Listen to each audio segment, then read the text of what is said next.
স্লোগানে স্লোগানে মুখর রাজপথ, হাজারো কণ্ঠে জুলাইয়ের অক্ষ ধরে রাখার অঙ্গীকার।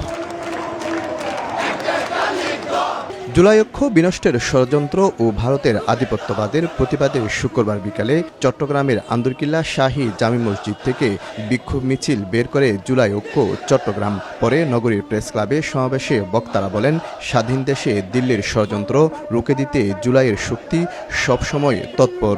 দিল্লির প্রেসক্রিপশন কিংবা ভারতীয় প্রেসক্রিপশন বা কোন দলীয় প্রেসক্রিপশনের বাংলাদেশ আর চলতে দেব না।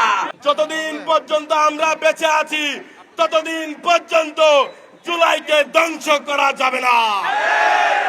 সমাবেশে বক্তারা অভিযোগ করেন, ফেসিবাদ ও আওয়ামী লীগের পুনর্বাসনের চেষ্টা করছে জুলাই বিরোধী শক্তি। যারা জুলাইকে স্যাবোটাইজ করতে চায়, ছাত্র সমাজের কাছে তাদেরকে পরিচিত করে তাদেরকে রাষ্ট্র ব্যবস্থার সাথে সম্পৃক্ত যে কোনো কাজকর্ম থেকে তাদেরকে বিরত রাখতে হবে। জুলাইয়ের ঘোষণাপত্র অনতিবিলম্বে ঘোষণা করতে হবে। সমাবেশ থেকে শীঘ্রই জুলাই ঘোষণাপত্র দেওয়ার দাবি জানাই জুলাই ঐক্য। শফিকুল আলম, সময় সংবাদ, চট্টগ্রাম।